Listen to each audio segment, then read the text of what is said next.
Rome in the spring of 1873 wore its ancient beauty like a woman who had forgotten how to smile, all crumbling grandeur and golden light filtering through centuries of dust, and it was into this city of ghosts that Duke Sebastian Ashford had wandered, seeking some small respite from the grief that had become his constant companion, a weight he carried in his chest like stones pressing against his ribs. He moved through the Galleria Borghese with the mechanical precision of a man who no longer truly saw the world around him. His black mourning clothes, a stark contrast to the marble statues that lined the halls, their white forms catching the afternoon sun that slanted through tall windows, illuminating motes of dust that danced in the air like tiny spirits. 3 years had passed since Celeste's death, 3 years that felt both endless and impossibly brief, and Sebastian had worn his widow's black every single day, refusing invitations, refusing comfort, refusing to acknowledge that the world continued to turn, despite the fact that his had stopped entirely. He paused before a painting without intending to, his feet simply ceasing their movement as though his body recognized something his mind had not yet processed, and when his eyes focused on the canvas before him, the breath left his lungs in a rush that left him dizzy. The portrait showed a woman in simple merchant's clothing, her face turned partially into shadow, but the curve of her neck, the delicate line of her jaw, the way her dark hair caught the painted light, it was impossible, utterly impossible, and yet every fiber of his being screamed recognition. Celeste, his dead wife, captured in oil and canvas, alive in Rome when she should have been bones and dust in the Ashford family crypt. His hands trembled as he gripped the gallery railing, knuckles white, and he felt the familiar cocktail of emotions that had defined his existence rise up to choke him. Grief that she was gone, confusion that she could be here, rage at the impossibility of it all, and beneath everything else, a terrible, treacherous hope that perhaps death had not claimed her after all. The small brass placard beneath the portrait read, La Straniera, the stranger artist unknown. And Sebastian stared at those words until they blurred before his eyes, his brilliant mind racing through possibilities and impossibilities, through logic and madness. He remembered their wedding day with sudden, crystalline clarity, how he had watched her walk down the aisle toward him and felt something fierce and possessive ignite in his chest, how he had thought mine with every step she took, how even then his love had felt less like tenderness and more like hunger, less like devotion and more like desperate need. If this was truly Celeste, if she had somehow survived, if she had fled from him and built a life here in this eternal city, then she had committed the ultimate betrayal, had chosen to leave him when she had sworn before God and witnesses to remain. But if it was merely some woman who resembled his lost love, some cruel trick of genetics and coincidence, then he would find her anyway, would possess this echo of what he had lost, would make her his as Celeste had been his. Either way, the obsession that had defined his grief now found new purpose, sharp and clear and utterly consuming. He would find this woman, he would uncover the truth, and when he did, nothing in heaven or earth would keep her from him again. 3 years earlier, in the spring of 1870, England wore its finest colours for the wedding of Lady Celeste Whitmore to Duke Sebastian Ashford, the ancient chapel at Ashford Manor, dressed in white roses and trailing ivy. Sunlight streaming through stained glass windows to paint the stone floors in jewelled patterns of crimson and sapphire and gold. And yet beneath all this carefully orchestrated beauty, beneath the rustle of silk gowns and the murmur of assembled nobility, Celeste felt only a terrible, gnawing dread that sat in her stomach like swallowed stones. The arrangement had been concluded 6 months prior in her father's study, Lord Whitmore's hands trembling slightly as he signed away his only daughter to settle debts that had accumulated through years of poor investments and excessive gambling. And Celeste had stood silent in the doorway, understanding with awful clarity that she was not a beloved child, but a commodity, a piece of flesh and lineage to be bartered for financial salvation. She had heard the whispers about Duke Ashford even before their first meeting, how he was brilliant but cold, wealthy beyond measure but utterly without warmth, how previous courtships had ended abruptly when young ladies found excuses to withdraw their interest, though no one spoke openly of why these well-bred girls had fled from such an advantageous match. Their first meeting had been in the drawing room of her family's London townhouse, Sebastian arriving with the precision of a military campaign, his dark eyes fixing upon her with an intensity that made her feel not admired but catalogued, assessed, claimed before a single word passed between them, and when he took her hand and pressed his lips to her knuckles, she had felt the possessive pressure of his fingers, the way he held on just a fraction too long, marking her as his before any vows were spoken. Now, walking down the aisle toward him on her father's arm,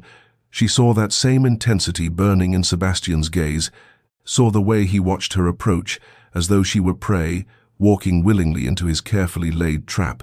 and some part of her wanted to turn and flee, to gather her white silk skirts and run from this beautiful prison before its doors closed forever. But there was nowhere to run. Her father's debts, her family's honor, the weight of expectation and duty all formed chains more binding than any iron, and so she placed her trembling hand in Sebastian's and spoke the vows that would seal her fate. The wedding night arrived with the inevitability of winter, and in the vast master bedroom of Ashford Manor, Sebastian had taken her face between his hands, with surprising gentleness, his thumbs tracing the line of her cheekbones as he whispered, "You are mine now, Celeste, wholly and completely mine. Body and soul and every breath you take belongs to me, and I will never, never let you go." She had felt ice flood her veins at those words, understanding too late that what she had mistaken for passionate devotion was something far darker, far more consuming. In the days that followed, small details accumulated like evidence at an inquest. Sebastian choosing which gowns she would wear each morning, his servants reporting her conversations and whereabouts, his insistence on reading her correspondence before it was sent, the way his jaw tightened when her lady's maid made her laugh, the cold fury in his eyes when any man looked at her with appreciation. This was not love, Celeste realized with growing horror.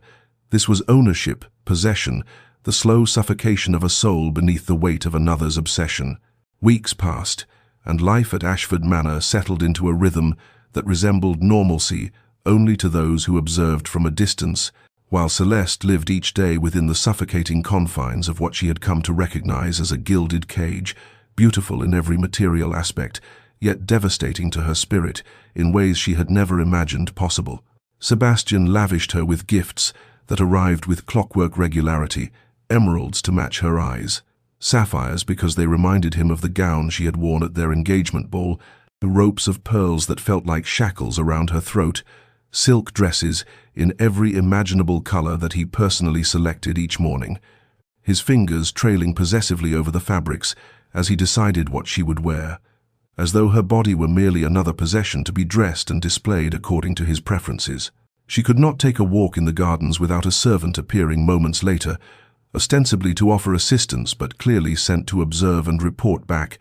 could not spend an afternoon in the library without Sebastian appearing to ask what she was reading, his questions seeming innocent until she noticed how he would later check the books she had selected, as though her choice of literature might reveal some secret rebellion brewing in her heart. Her correspondence was monitored with meticulous care. Letters from childhood friends arrived, opened, their contents clearly read before being passed to her, and her own replies were reviewed by Sebastian before being sent, his explanations that he simply wished to ensure she was well represented in society, ringing hollow when she saw how he frowned at any expression of independent thought or feeling. The dinner party in late summer became a turning point in her understanding of just how complete his possession had become, when Lord Harrington, an elderly gentleman who had known her father, told an amusing anecdote about a mishap during a fox hunt, and Celeste had laughed genuinely for the first time in weeks, her amusement unguarded and natural, only to catch Sebastian's expression across the table, a flash of such cold fury that it stopped her breath, though he smiled and joined the laughter a moment later, as though nothing had occurred. That night, after the guests had departed and the house had fallen into silence, he came to her chambers and spoke in that terribly controlled voice he used when his rage was greatest, telling her that she was his wife, marked by his name and bound by sacred vows, spoken before God and witnesses, that every smile, every laugh, every moment of joy she experienced belonged to him and him alone, that she had no right to share her happiness with others, as though it were some common thing to be distributed freely. Celeste lay awake long after he left, understanding with perfect, terrible clarity that wealth meant nothing, that title and position were worthless, that she lived in a beautiful prison where the bars were made of obligation and obsession rather than iron, and that if she did not find some way to escape, Sebastian's love would consume her entirely until nothing remained of the woman she had been, until she became merely a reflection of his desires, a possession polished and perfect and utterly, devastatingly empty. Months later, as autumn painted the grounds of Ashford Manor in shades of amber and crimson, Celeste had undergone a transformation invisible to casual observation but profound in its essence, shifting from the frightened bride who had walked down the aisle in spring to a woman who understood with terrible clarity that she must either find a way to escape or lose herself entirely to Sebastian's consuming obsession. Mrs. Dawson, the elderly housekeeper who had served the Ashford family for 3 decades, had been the first to recognize the quiet desperation in the young Duchess's eyes, had seen how Celeste would stand at the windows overlooking the gardens with the expression of a caged bird studying the sky, and in small gestures of kindness, a cup of tea brought unbidden, a gentle word, when Sebastian's demands grew particularly suffocating, the old woman planted seeds of possibility that something different might exist beyond these walls. Dr. Hartley, the family physician, proved the second unexpected ally, a widower of 50 years, whose kind eyes had witnessed enough of human suffering to recognize a woman being slowly smothered beneath the weight of her husband's devotion. And during his regular visits to attend to minor ailments of the household staff, he began to observe the small signs that accumulated like evidence, how Celeste would flinch slightly when Sebastian entered a room unexpectedly,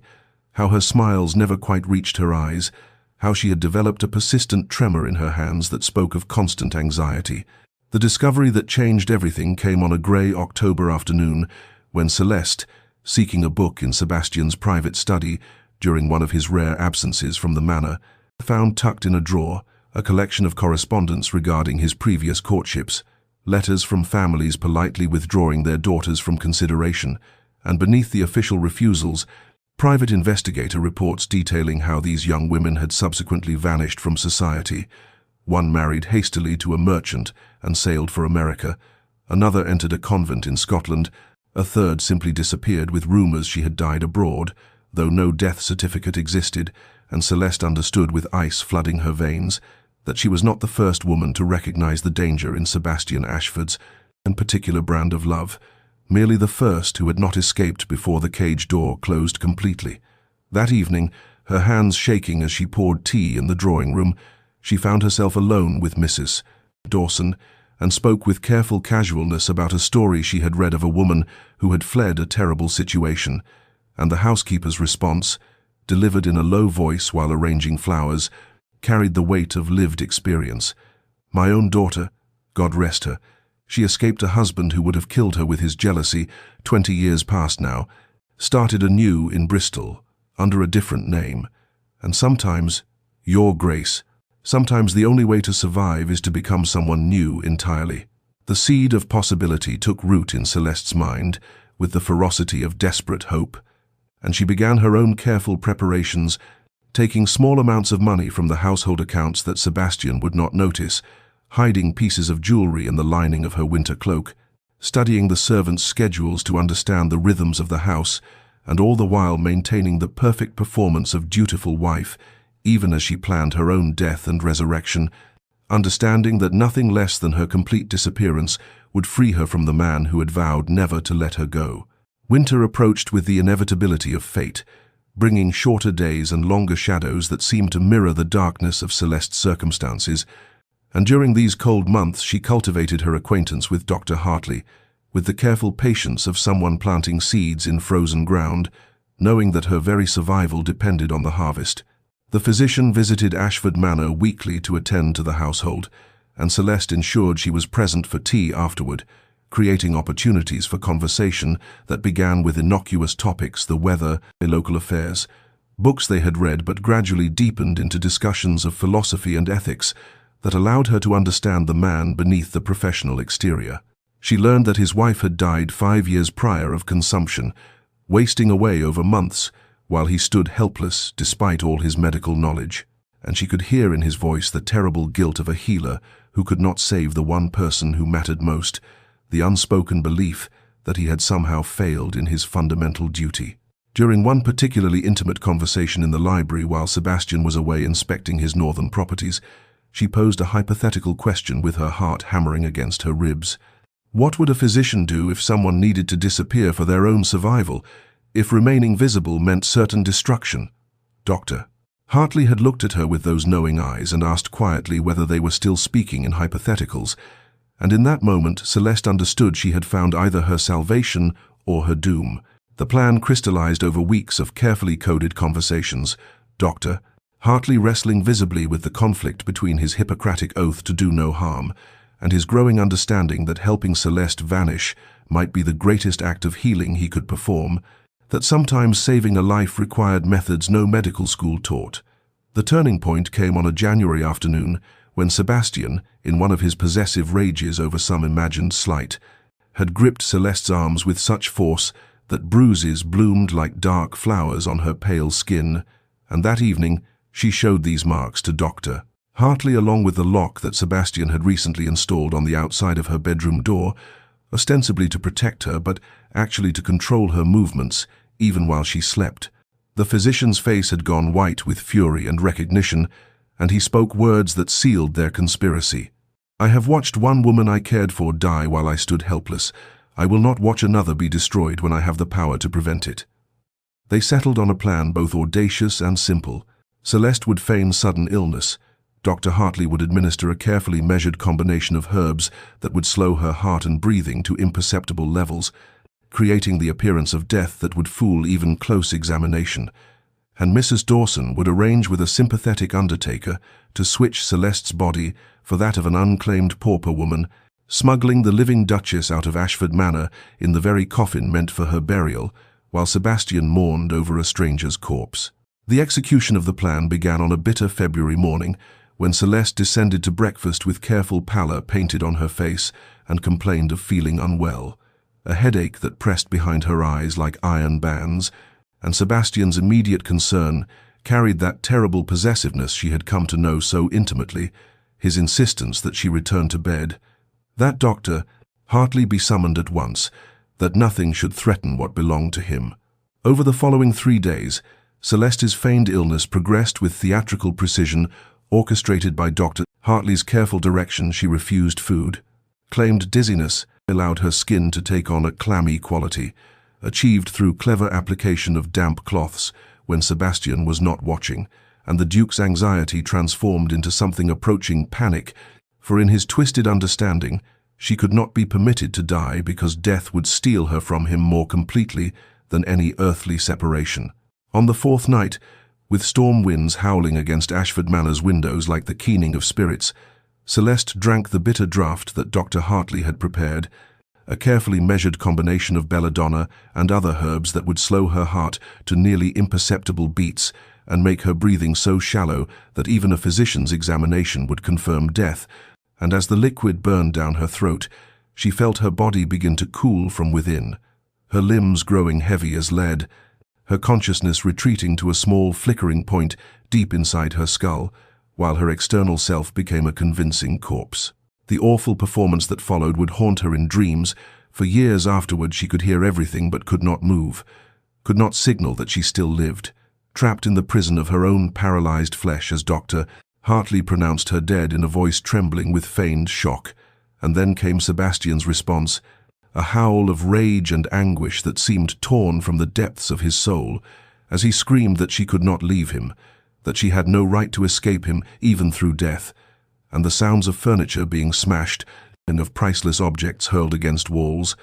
of a man whose tenuous grip on sanity had finally shattered completely. Through her paralysis, Celeste heard him rage that he would follow her into death, that they would be together in the grave if not in life, heard him weeping over her body with terrible broken sobs, while whispering promises to never forget her, to never love again, to preserve her memory as a sacred shrine, and in those moments she understood with absolute certainty that her escape had been necessary, that this was not love, but a sickness that would have eventually consumed them both. The hasty funeral arrangements proceeded with unseemly speed, Sebastian insisting she be buried within 2 days, as though he could not bear to be parted from her body, even in death, and during the night before the funeral, Mrs. Dawson and a sympathetic undertaker, whom Dr. Hartley had bribed with a small fortune, executed the final deception, switching Celeste's still paralyzed form for the body of an unknown woman who had died alone in London's workhouse. And through it all, Sebastian kept vigil beside what he believed was his wife's coffin, speaking to her in low, desperate tones about how she had been his entire world, how he would carry her in his heart until his own death came to reunite them,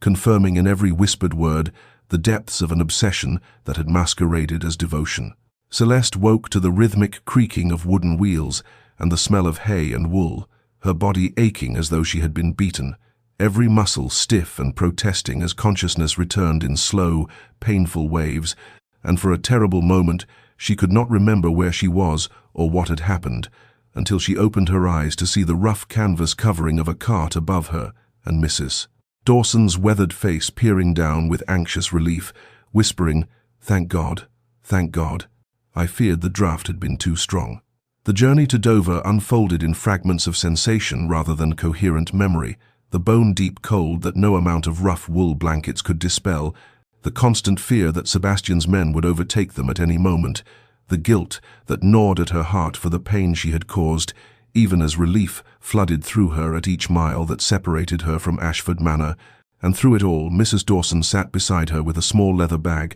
containing the few pieces of jewellery Celeste had managed to hide, and enough coins to start a modest life somewhere far from England's shores. The crossing to France on a merchant vessel was accomplished in a blur of seasickness and terror.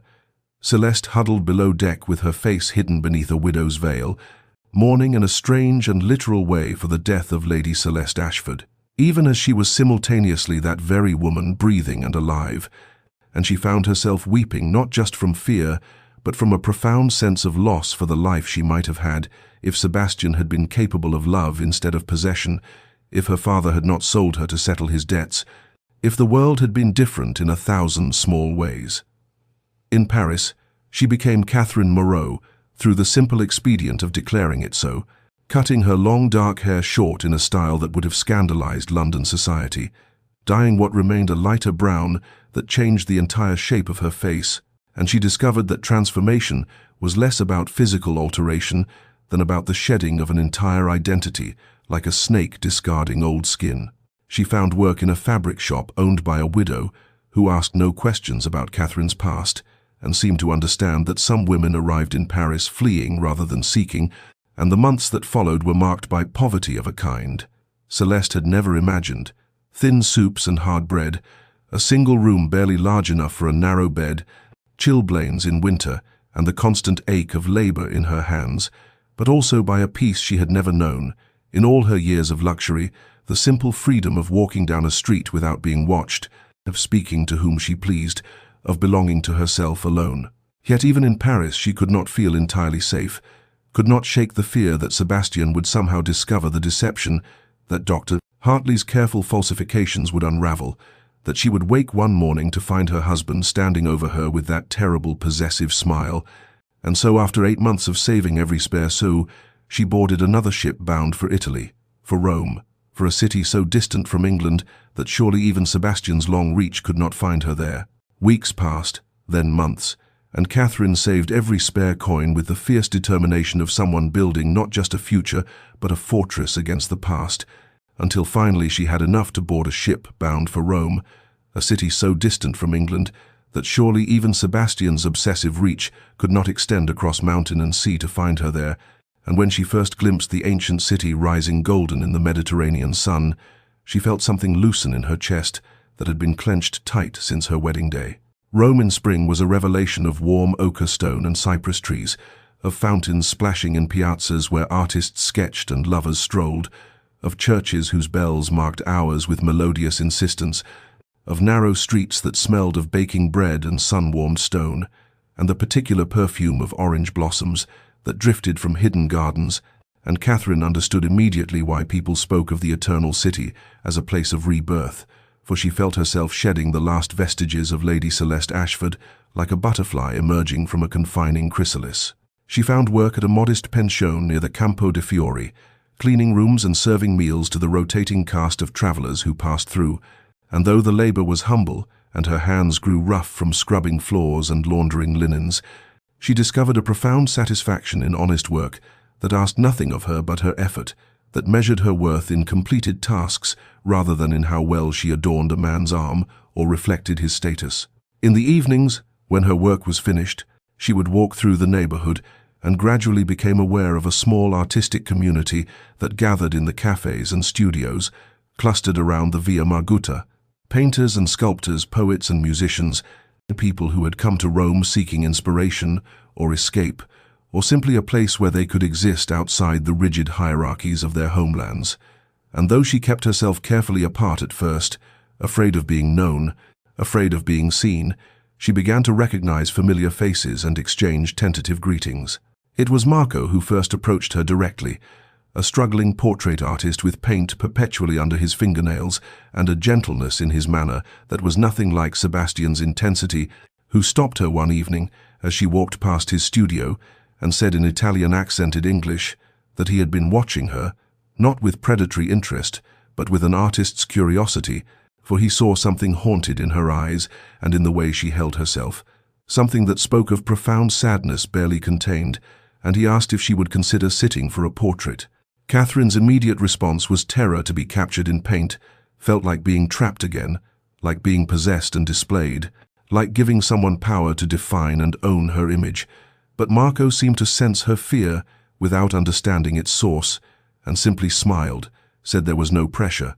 that the offer stood if she ever changed her mind, and something in his patient acceptance, his willingness to let her choose freely without manipulation or insistence, gradually wore away her resistance, until one afternoon she found herself climbing the stairs to his sun-filled studio and agreeing to sit for him. Wearing her simple working dress, her face partially turned into shadow, and the sessions became a form of meditation, hours of peaceful silence, broken only by the scratch of charcoal on canvas, and Marco's gentle requests to shift her position slightly, and he asked nothing about her past, seemed content to simply capture what he saw in the present moment. And in Rome, beneath Marco's respectful gaze and surrounded by the city's ancient beauty, Catherine began to heal, and believed that perhaps she might truly be free, that the life she had built from nothing might actually be hers to keep. 6 months had passed since Lady Celeste Ashford's burial in the family crypt,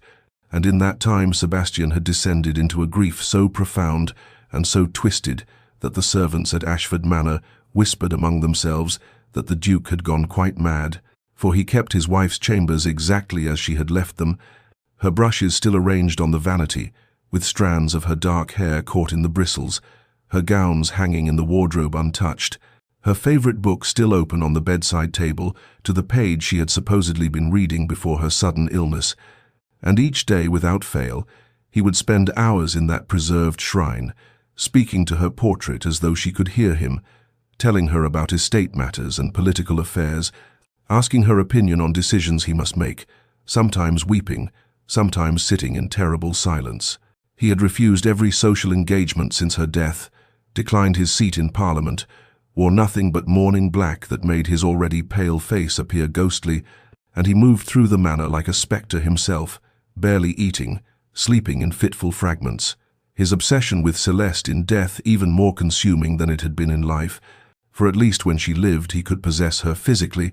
could see her and touch her and know she was his,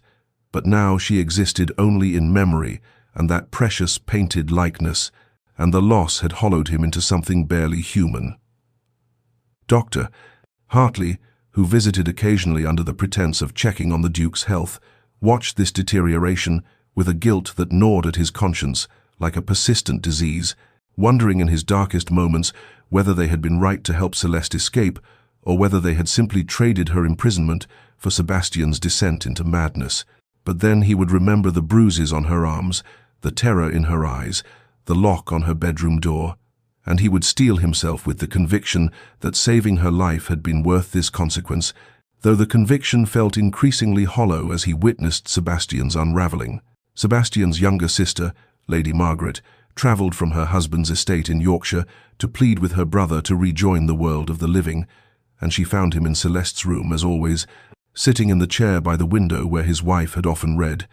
and she begged him to consider that Celeste would not want him to waste his life in mourning, that he must honor her memory by living fully. But Sebastian turned to her with eyes so empty they frightened her, and said in a voice devoid of inflection, "I am dead as well, Margaret. Can you not see that? We are buried together, she and I, and there is no resurrection for either of us." And Margaret fled the manor in tears, writing to Dr. Hartley that her brother was beyond her reach. Yet even in his madness, Sebastian's obsessive nature found a new focus, for if he could not have Celeste herself, he would preserve her memory with fanatical perfection and commissioning investigations into her final days, demanding detailed accounts from every servant who had attended her, questioning Dr. Hartley repeatedly about the progression of her illness, seeking some meaning or pattern in her death that might make it bearable, some way to understand why she had been taken from him. And though he found nothing suspicious in the carefully constructed narrative of sudden illness and swift decline, his restless mind could not quite accept the randomness of it, could not reconcile himself to a world where something so precious could simply vanish without reason or warning. And so he continued to search for answers that did not exist. While in Rome, Catherine lived the free life he had never allowed her, and Dr. Hartley maintained his compassionate deception, and the ghost of Lady Celeste Ashford haunted Ashford Manor in ways both literal and metaphorical,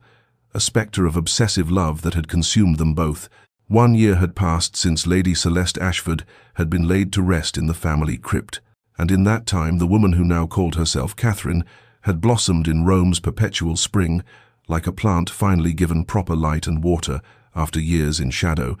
for she had found work teaching English to the children of prosperous merchants and minor nobility who wished their offspring to master the language of commerce and diplomacy, and she lived in a small sunny room on the 4th floor of a building near the Spanish Steps, where she could hear the fountain splashing day and night and watch the flower sellers arrange their blooms each morning in the piazza below. She had formed careful friendships with other women in the expatriate community, English and American ladies who had come to Rome seeking artistic inspiration or respite from constraining social expectations,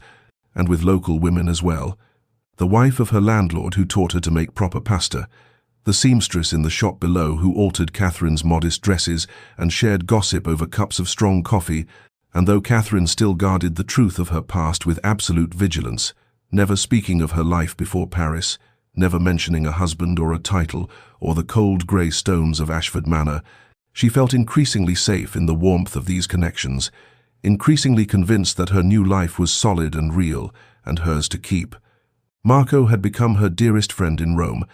Though there was nothing romantic between them, he was too absorbed in his art and his quiet love for a baker's son, who sometimes modeled for him to see Catherine as anything but a kindred spirit, someone else carrying sadness like a familiar burden. But his friendship was precious to her precisely because it asked nothing, demanded nothing, simply existed in the comfortable space of shared silence and occasional conversation. The portrait he had painted of her, La Straniera, had taken months to complete because he worked on it between commissions, and when he finally showed her the finished canvas, she had stood before it, feeling strange and exposed and oddly moved, for he had somehow captured the essential truth of her, a woman suspended between shadow and light, and between past and present, neither wholly visible nor entirely hidden, beautiful in her melancholy, mysterious in her quietness, and she understood that he had seen her more clearly than she had seen herself. Marco had entered the portrait in a small gallery exhibition near the Via del Corso, and Catherine had attended the opening with a flutter of nervousness, quickly soothed by the anonymity of the crowd. For who among these Roman art lovers could possibly connect this simple English teacher in her plain grey dress to the aristocratic Lady Celeste, who had died across the sea in fog-bound England, and she had stood before her own image feeling peculiarly disconnected from it, as though the woman in the painting were someone she had known long ago rather than a reflection of herself. The painting had attracted attention from several collectors, including an English art dealer who specialized in contemporary Italian works and who had questioned Marco extensively about the subject, expressing particular interest in the quality of sadness the artist had captured, and Catherine had felt the first cold flutter of unease at the mention of English interest. But she had dismissed it quickly, reasoning that she was utterly transformed from the dark-haired duchess who had once graced London ballrooms. that even her own mother would struggle to recognize her now with her shorter, lighter hair and sun-touched skin, and the peace that had finally begun to settle in her eyes. And she returned to her small sunny room that evening, convinced that she was safe, that the past was truly buried, that Catherine Moreau had become as real and solid as the Roman stones beneath her feet. 3 years had passed since Lady Celeste Ashford's death, and Duke Sebastian Ashford stood in a sun-drenched gallery in Rome during the spring of 1873, his body rigid with shock as he stared at a portrait that should not exist, could not exist, yet hung before him with undeniable reality, a woman in simple merchant's clothing, her face partially shadowed by the angle of light the artist had captured, her hair lighter and shorter than he remembered, but the curve of her neck absolutely unmistakable. The way she held her head with that particular tilt of contemplation he had studied for endless hours during their brief marriage. And above all, those eyes, those haunted melancholic eyes that had looked at him with such carefully concealed fear, now rendered in oil paint with an expression he had never seen in life, something that looked almost like peace. His heart hammered against his ribs, with such violence he thought he might collapse there on the polished marble floor among the other gallery patrons who drifted past the painting, without recognition, without understanding that they were looking at a ghost, at a woman 3 years dead and buried in the Ashford family crypt. And Sebastian's mind raced through impossible explanations, coincidence, resemblance, his own madness finally consuming him completely, but he rejected each one with the certainty of a man who had memorized every detail of his wife's face and form, who had spent 1,000 hours studying her portrait at Ashford Manor,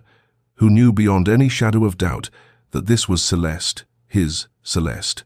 impossibly alive and living in Rome under God, knew what name and circumstances. He approached the gallery owner with barely contained urgency, demanding to know the artist, the subject, every detail of the painting's provenance, and the portly Italian gentleman could tell him only that the work was titled La Straniera. The Stranger, painted by a local artist named Marco Bellini, who specialized in portraits of the city's expatriate community, and that the subject's identity was unknown, anonymous, merely a woman who had sat for the artist some months ago. Sebastian's hands trembled as he gripped his walking stick, his mind simultaneously calculating and raging. For if this portrait was recent, then Celeste had been alive all this time, had faked her death with deliberate cruelty, had abandoned him and fled to Italy while he mourned her like a madman, and the betrayal of it burned through him with acid intensity, even as a terrible joy surged beneath the rage. Because she was alive, she existed somewhere in this ancient city, breathing and walking and living without him, which meant she could be found, could be reclaimed, could be made to answer for what she had done. He studied the painting with renewed intensity, noting the differences. The lighter hair suggested deliberate disguise. The humble clothing spoke of reduced circumstances, but that expression of peace, that softness in her features that had never existed when she was his wife, that subtle transformation suggested she was happy in her exile, content in her freedom,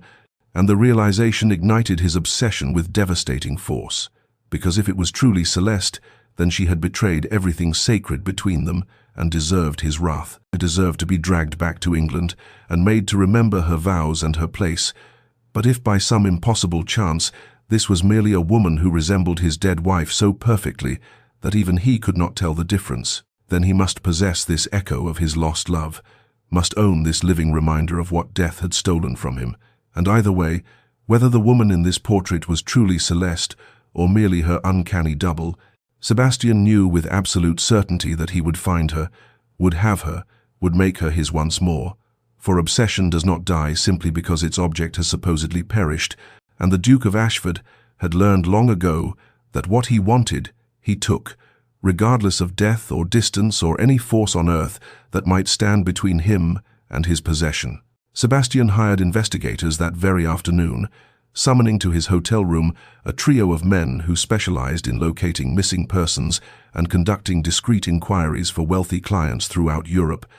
and he spared no expense in instructing them to find everything about the artist, Marco Bellini, and the woman who had sat for the portrait titled La Straniera, offering gold enough to purchase their absolute dedication and silence.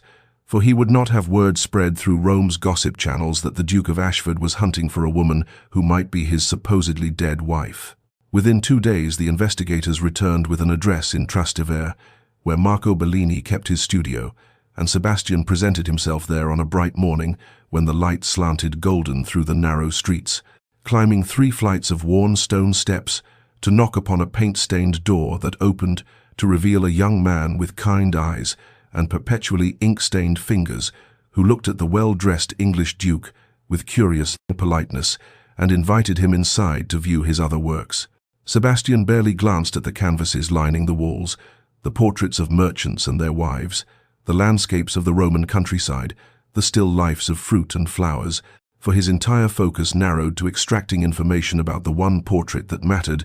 and he asked with studied casualness about La Straniera, remarking that the subject had reminded him of someone he once knew, and wondering if the artist might share any details about the woman who had sat for him. Marco, innocent of any danger and proud of his work, spoke freely about his subject, an English teacher named Catherine Moreau, who had lived in Rome for nearly 2 years,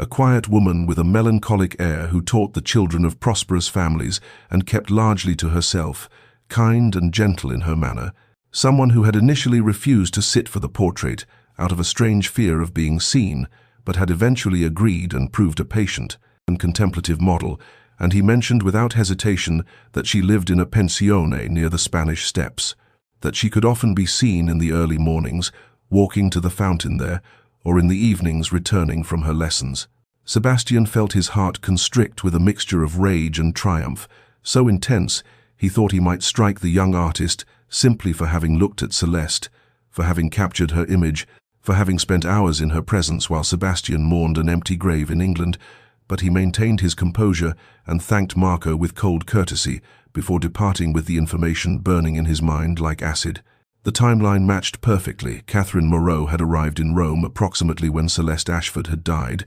the English Heritage explained. The teaching profession suited her education, and the melancholy air, the fear of being seen, all of it confirmed what Sebastian already knew with absolute certainty in the deepest chambers of his obsessed heart. That very afternoon, he positioned himself across the street from the pensione Marco had described, a building with faded yellow walls and green shutters near the Spanish Steps, and he waited with the patient intensity of a predator who knows his prey cannot escape. And when a woman emerged in the golden light of early evening, wearing a simple grey dress and carrying a canvas bag of books, her hair lighter than he remembered and cut shorter, but her movements utterly, unmistakably hers, Sebastian felt everything inside him go still and cold and certain, for there she was, his wife, his possession, his Celeste who had been stolen from him by her own cruel deception and who would now answer for 3 years of false mourning and genuine madness. 3 years during which he had preserved her memory like a saint's relic while she lived free and happy in Italian sunshine, teaching other people's children and sitting for portraits and existing in the world as though she had not destroyed him completely. He watched her walk toward the fountain, observed the way she moved with a lightness that had never existed at Ashford Manor, noticed how she smiled at a flower seller and stopped to admire the blooms, and the sight of her contentment, her peace, her freedom filled him with such volcanic fury that his hands shook where they gripped his walking stick. But beneath the rage ran a current of dark joy, because she was alive, she existed, she could be reclaimed and brought back to where she belonged, and Sebastian smiled his cruelest smile as he followed her through the winding Roman streets, keeping his distance, learning her patterns, planning his approach, for he would not simply confront her in public like some common jealous husband. No, he would choose his moment carefully, would corner her somewhere she could not easily flee, would make her understand that death itself had not been sufficient to free her from the vows she had made and the bond she had tried to sever. And as the Roman sun set in shades of gold and rose over the ancient city, Duke Sebastian Ashford stalked his supposedly dead wife through streets that had stood for millennia, a man consumed by obsession who had finally found the object of his twisted devotion and would not rest until he possessed her once more. Catherine had walked this route 100 times in the 2 years since she arrived in Rome, from her pensione near the Spanish Steps to the small piazza with its weathered fountain, where she sometimes stopped to rest before continuing to her afternoon lessons. But on this particular evening in spring, she felt the weight of invisible eyes upon her, a prickling awareness that lifted the small hairs at the nape of her neck and made her glance over her shoulder more than once, as she navigated the narrow streets, where shadows pooled between ancient buildings and the golden light slanted at severe angles. She told herself it was merely the lingering unease from seeing her portrait displayed in the gallery, the irrational fear that being captured in paint had somehow made her visible again to those she had fled. But when she reached the fountain and turned to dip her fingers in the cool water, she saw him standing 30 paces away, perfectly still among the moving crowd, his dark figure as immovable as the stone statues that adorned the piazza.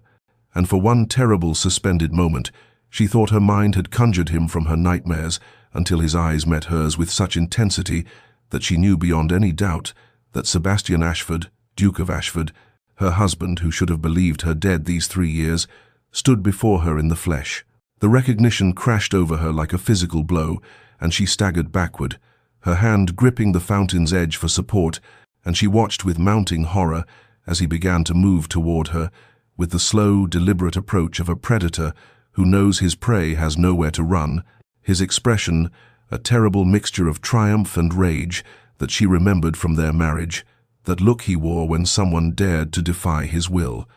"Hello, wife," he said when he stood close enough that she could see the fine lines around his eyes that had not been there before, could smell the familiar scent of his cologne,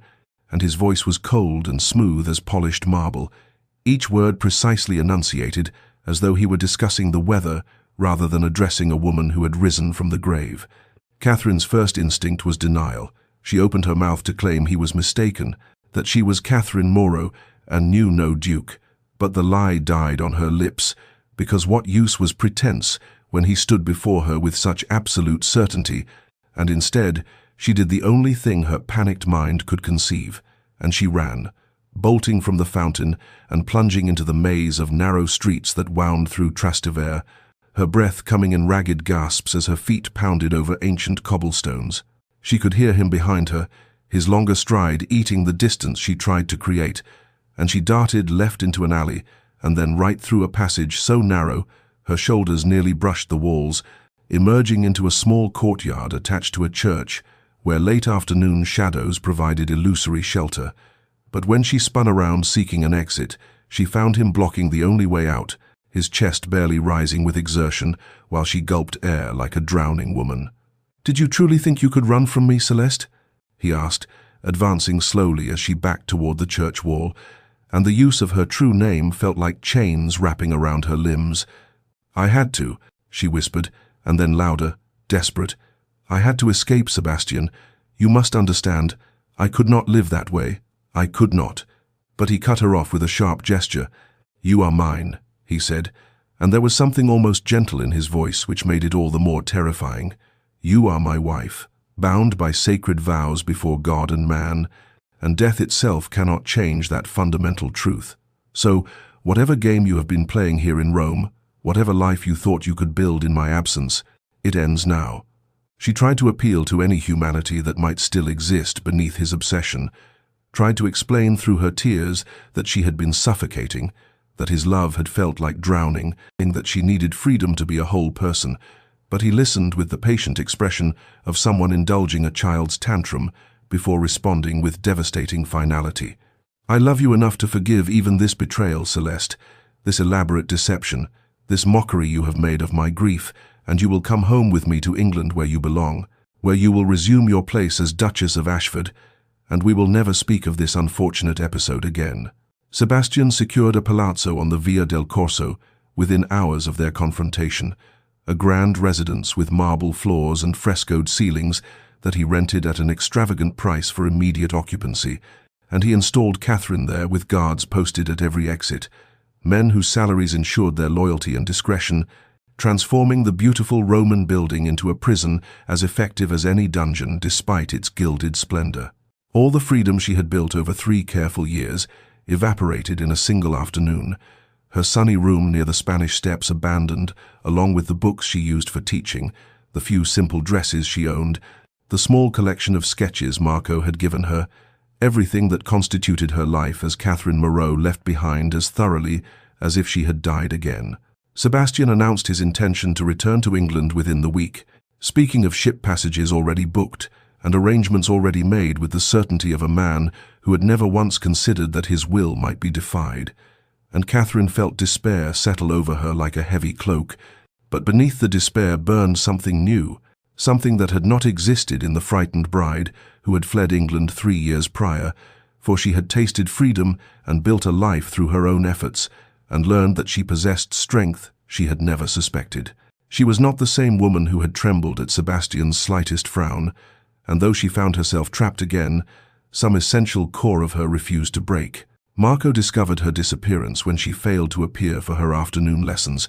and through the network of servants and shopkeepers who formed Rome's invisible web of gossip, he learned of an English duke who had appeared at the pensione, demanding to see Catherine Moreau and claiming she was his wife risen from the dead, and Marco presented himself at the palazzo's gates with the righteous fury of a man who had counted Catherine among his dearest friends and would not see her imprisoned without protest. Sebastian received him in a drawing room hung with heavy damask curtains, and when Marco demanded Catherine's release and spoke of justice and freedom, Sebastian's response was cold and final. This was a marital matter between husband and wife, the private business of an English peer reclaiming what belonged to him, and Marco had no standing whatsoever to interfere in affairs that concerned him not at all. The guards allowed Marco one brief supervised visit with Catherine,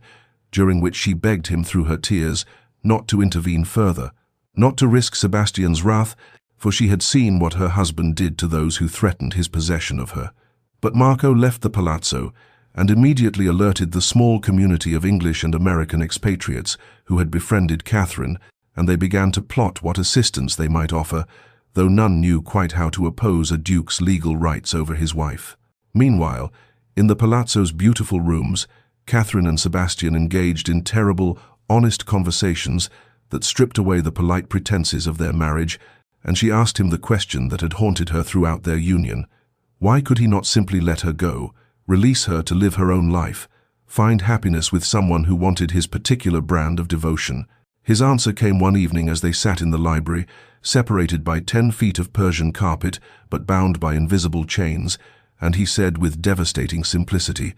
"Without you, I am nothing. Celeste, you gave my life meaning and purpose. You made me feel something beyond the emptiness that has consumed me since childhood, and I would rather see you miserable at my side than happy beyond my reach. For at least in your presence I exist as something more than a hollow shell performing the duties expected of my title." The crisis came on the 4th night of Catherine's captivity in the palazzo, when Sebastian appeared at the door of the drawing room where she sat reading by lamplight, and she saw immediately that something had shifted in him, for his carefully maintained composure had cracked like fine porcelain, subjected to too much pressure, his cravat loosened, and his dark hair disheveled as though he had run his hands through it repeatedly,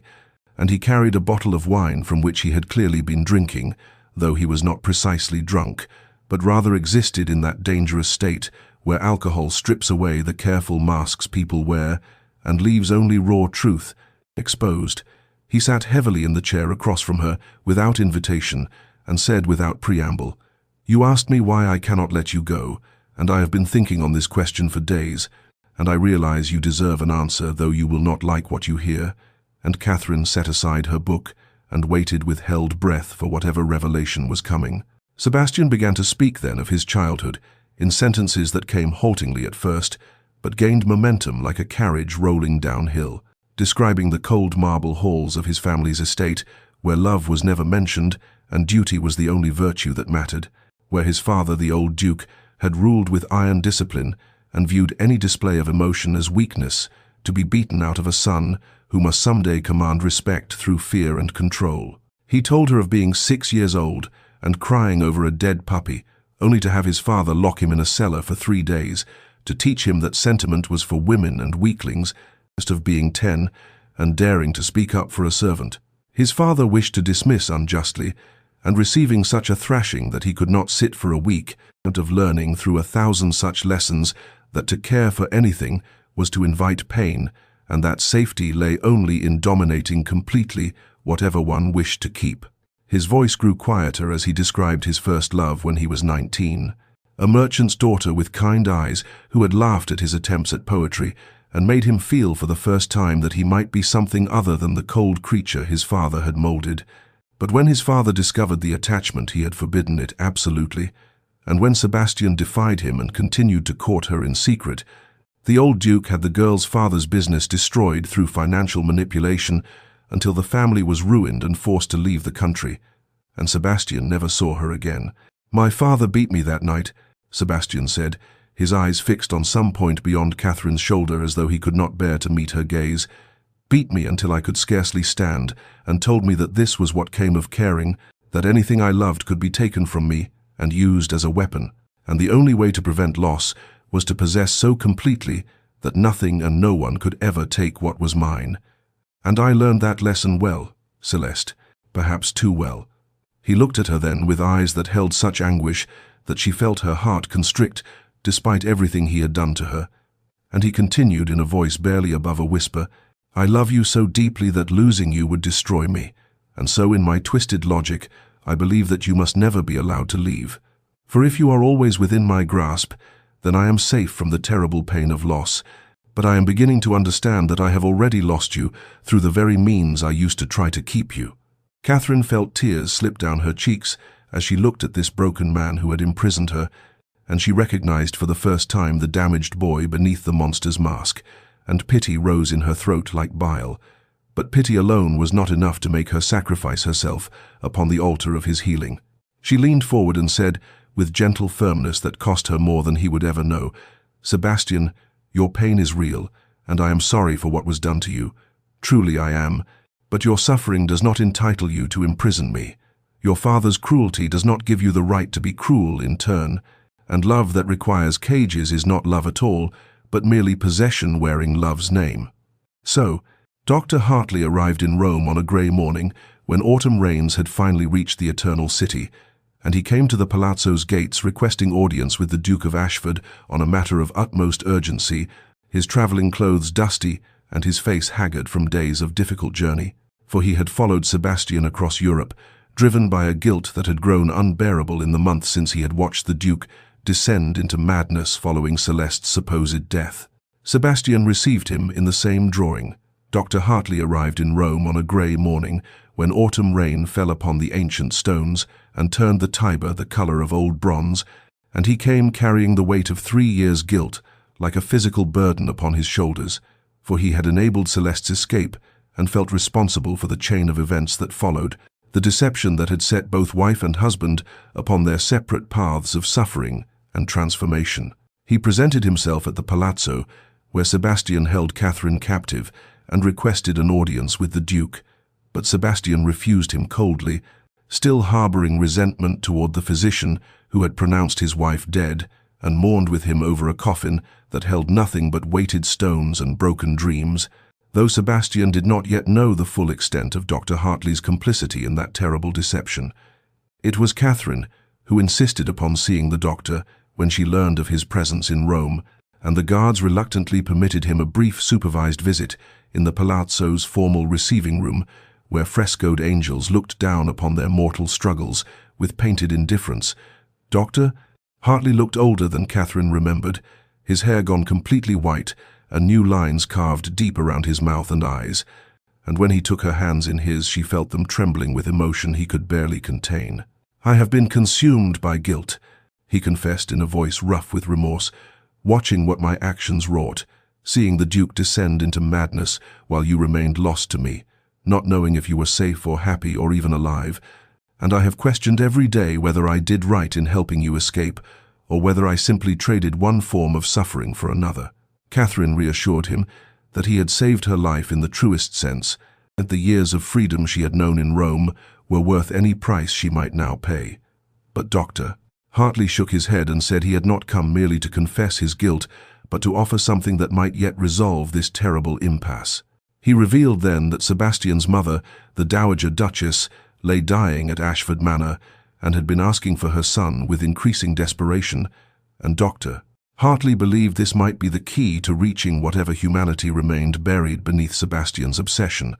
for the Dowager was the one person whose opinion the Duke had ever truly valued, the one voice that might penetrate the armor of possession and control he had constructed around his damaged heart. Catherine saw immediately the possibility in this revelation, though she feared it might be false hope, another door that would close in her face, but she agreed to approach Sebastian with the proposal if Dr. Hartley would support her in this gambit. That evening, Catherine requested an audience with her captor husband and told him that Dr. Hartley had come with news of his mother's illness, and she watched something crack in Sebastian's careful composure at the mention of the woman who had given him what little tenderness his childhood had contained. He wanted to dismiss the news as manipulation, another attempt to escape his grasp, but Catherine saw the fear in his eyes, the ancient fear of a boy who had already lost too much, and she pressed her advantage with careful gentleness. "I will return to England with you willingly, if you will make me one promise," she said, her voice steady though her heart raced with desperate hope. "Grant me an audience with your mother. Let her hear both our stories, and if she believes I should be released, you will consider her judgment seriously, not as a command you must obey, but as counsel you might weigh." Sebastian refused initially, his pride and possessiveness warring against the filial duty that ran deep, despite all his damage, but the mention of his mother had opened something in him that could not easily be closed again, and after hours of terrible silence, he agreed to her bargain with one amendment. They would travel to England together and see his mother, and afterward he would grant Catherine the opportunity to state her case fully, and if his mother agreed that Catherine should be freed, he would not merely consider it but would genuinely struggle to honor her wisdom, though he could not promise what conclusion that struggle might reach. The voyage back to England stretched across 3 weeks of grey Atlantic waters and skies that seemed to mirror the uncertain territory. Catherine and Sebastian now navigated between them, for they travelled as neither quite husband and wife nor entirely strangers, but something more complex and painful. Two people bound by history and law, yet separated by an abyss of hurt that might never be fully bridged. Sebastian had arranged separate cabins as promised, a concession Catherine recognized as significant given his previous need to control her every movement, and they met for meals in the ship's dining salon, where other passengers provided a buffer of normalcy, and the rituals of formal dinner conversation prevented the most dangerous intimacies. Yet there were moments when the careful distance between them collapsed like a wave against the ship's hull,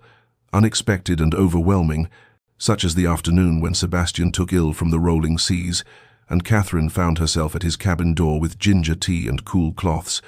tending him with the same automatic compassion she would offer any suffering creature, despite the voice in her head that whispered he deserved no kindness from her hands. He looked up at her through fever-bright eyes as she pressed the cloth to his forehead and said hoarsely, "You need not do this. I have treated you abominably." And she replied simply, "I am not cruel, Sebastian, I never was,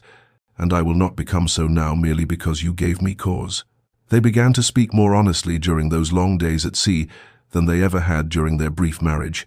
Strange, stilted conversations that happened during promenades on deck or in the ship's library, where other passengers nodded politely and moved away, giving the obviously troubled couple their privacy. Catherine learned things about Sebastian she had never known,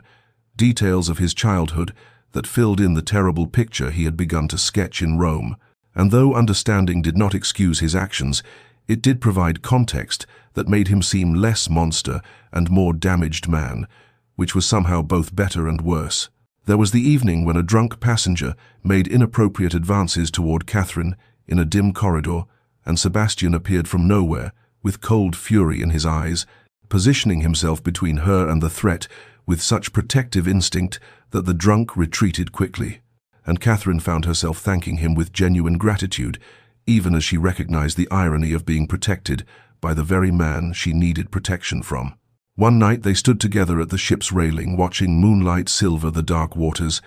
and Sebastian asked in a voice so quiet she almost could not hear it over the wind, "Did you ever love me, even a little, or was it always only fear and duty?" "How?" Catherine considered lying, considered offering him some small comfort,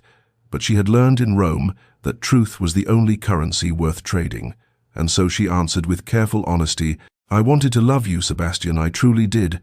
for you were handsome and powerful, and I believed that perhaps in time affection might grow as they say it does in arranged marriages. But you never gave me room to discover what I might have felt, because you filled every space with your own need and possession, and love cannot grow in soil where there is no air to breathe." She saw him flinch, as though she had struck him, saw his hands tighten on the railing until his knuckles went white, but he did not rage or argue, only nodded slowly and said, "I understand." And they stood in silence, watching the moon's path across the water until the cold drove them inside to their separate cabins and separate beds. Catherine lay awake that night in her narrow bunk, feeling the ship roll beneath her and wondering if Sebastian too lay sleepless in his own darkness. And she thought about the question that haunted her increasingly. Could someone so fundamentally damaged ever truly change? And did she owe him anything beyond basic human compassion? And what did it mean that despite everything he had done to her, she still felt something when she looked at him that was not quite pity, but not quite indifference either? Her conclusion, reached somewhere in the small hours before dawn, was that she owed him truth and compassion as she would owe any human being. But she did not owe him her life or her freedom or her future, and whatever happened when they reached England and stood before his dying mother. Catherine would not sacrifice herself, even if it meant watching him break completely, for she had died once already to escape this cage, and she would not climb willingly back inside, no matter how gilded its bars or how pitiable its keeper. They arrived at Ashford Manor in autumn, when the trees surrounding the estate had turned to copper and gold, and the sight of those familiar grounds struck Catherine with unexpected force, for this was where her gilded cage had first closed around her, and where she had lived in mounting terror until she had been desperate enough to orchestrate her own death. And now she returned willingly but warily, tethered to Sebastian by the fragile bargain they had struck aboard the ship, and by the dying woman who waited within those ancient stone walls. The Dowager Duchess Marguerite Ashford lay in her chambers on the second floor, where afternoon light filtered through leaded windows and fell across her diminished form like benediction, and though her body had been ravaged by the wasting illness that consumed her from within, her eyes remained fierce and intelligent, missing nothing as Sebastian and Catherine entered together and stood before her like supplicants awaiting judgment. She looked first at her son, taking in the changes 3 years of grief and obsession had carved into his features, the new hardness around his mouth, and the haunted quality in his eyes that spoke of suffering he had both endured and inflicted. And then her gaze shifted to the woman she had believed dead and buried, and Catherine saw immediate recognition flash across the dowager's face, followed by something that looked almost like relief. The old woman dismissed Sebastian with a wave of her frail hand, and commanded, in a voice still capable of authority despite her weakness, "Leave us. I would speak with your wife alone." And though Sebastian hesitated, torn between his need to control every situation and his ingrained deference to his mother, he ultimately obeyed and retreated to wait in the corridor beyond, closing the door softly behind him. Catherine stood frozen until the dowager gestured to a chair beside the bed and said with unexpected gentleness, "Come closer, child. I am not yet so diminished that I cannot see the fear in your eyes, and you need not be afraid of me, for I know already what you are and what my son has done." Catherine approached slowly and sat as bidden, and the dowager reached out with a hand that trembled slightly and took Catherine's fingers in her own cool grasp, and there was such sorrow in the old woman's face that Catherine felt her carefully maintained composure begin to crack. The dowager spoke then of things Catherine had never known, revealing how Sebastian's father, the late Duke, had been a man of cruel discipline, who believed that sentiment was weakness, and that his heir must be forged like steel through systematic hardship, and she confessed with tears gathering in her faded eyes that she had tried to protect her son but had failed, had watched helplessly as the sensitive boy he had been was slowly destroyed and rebuilt into something harder and more dangerous. She told Catherine of Sebastian's childhood, how he had loved poetry and music until his father beat such softness out of him, how he had cried over injured birds until he learned that tears earned only contempt, how he had gradually learned to hide his tender heart beneath layers of control and possession, because vulnerability had always been punished and strength rewarded only when it manifested as dominance. The dowager apologized to Catherine for not preventing the marriage, for knowing her son was too damaged to be anyone's husband, but allowing family obligation and social pressure to override her maternal instinct that this union would bring only suffering, and Catherine found herself weeping quietly as she listened to this dying woman's confession and regret. But then the dowager's tone shifted, and she squeezed Catherine's hand with surprising strength and said,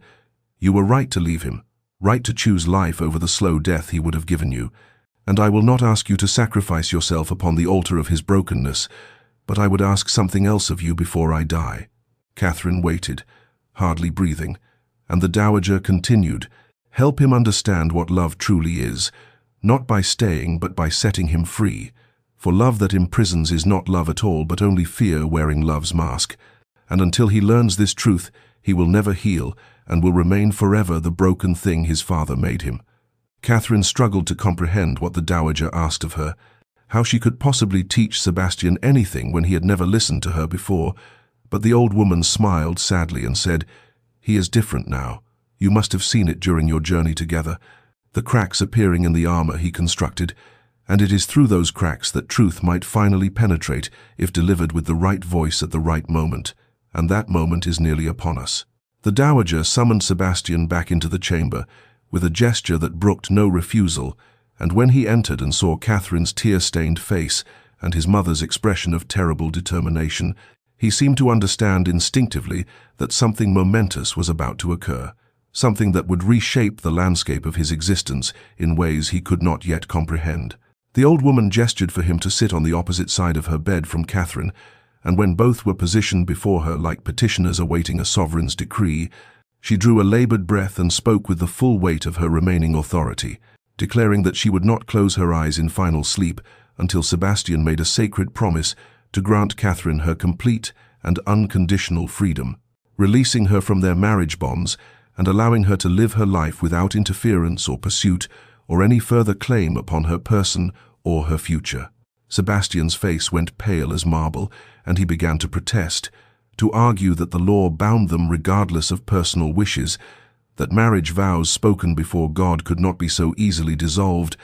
But his mother silenced him with a raised hand and a look of such profound disappointment that he fell silent, as though struck. The dowager told him then what Catherine suspected he had never truly heard or allowed himself to understand, that he had become precisely what his father had been, a man who used control to mask the terror of vulnerability, who confused possession with love because he had never been taught the difference, who imprisoned others rather than risk the uncertainty of trust and mutual choice. She asked him the question that cut to the heart of everything, her voice quiet but relentless as she said, "Do you love her, Sebastian? Truly love her as a person with her own soul and will and dreams? Or do you merely love the idea of owning her, of having something beautiful and precious that belongs only to you?" Sebastian's composure shattered like glass struck by stone, and Catherine watched with mingled pity and sorrow as 3 years of grief and rage and obsessive need cracked open to reveal the terrified boy still cowering beneath the hardened man, and he wept as she had never seen him weep, great shuddering sobs that shook his entire frame, while he pressed his hands to his face as though to hold himself together against forces that would tear him apart. He confessed through his tears that he did not know how to love any other way, that the thought of being alone again filled him with such existential dread that he would rather die than face it, that without her he feared he was nothing at all, just an empty title and an empty house and an empty heart that had never learned to sustain itself without external validation. Catherine felt her own tears spill over, but she kept her voice steady as she said with gentle firmness, "You are not nothing, Sebastian. You never were. But I cannot be your reason for existence. I cannot sacrifice my life to fill the void inside you. You must find within yourself the worth and purpose that no other person can provide." The dowager reached out with both trembling hands and took one hand from each of them, joining them together in her frail grasp, and she said to her son with infinite sadness and infinite love, "Let her go, my darling boy. Let her go freely and completely. Prove to yourself, and to her, and to me, that you are capable of the selfless love you claim to feel rather than the selfish obsession that has driven you thus far, for only in releasing her can you hope to find any redemption or peace." Sebastian looked at Catherine across his mother's bed, and she saw in his eyes the terrible war being waged between everything he had been taught to be and everything he might yet become, and finally, slowly, with the expression of a man stepping off a cliff into unknown darkness, he nodded and whispered, "I will let you go. I promise.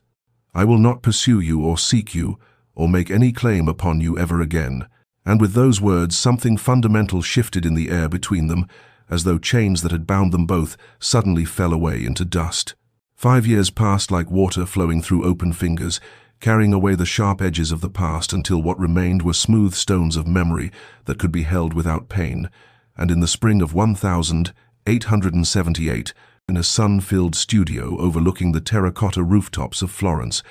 a woman who had been called Celeste and then Catherine, and was now known simply as Elise, stood before an easel, teaching a circle of young women the subtle art of capturing light and shadow on canvas, and the sound of their laughter filled the room like music. And she was happy in a way she had once believed impossible, wholly and completely herself, without needing to hide or diminish or apologize for the space she occupied in the world. The Morning Post brought letters as it always did,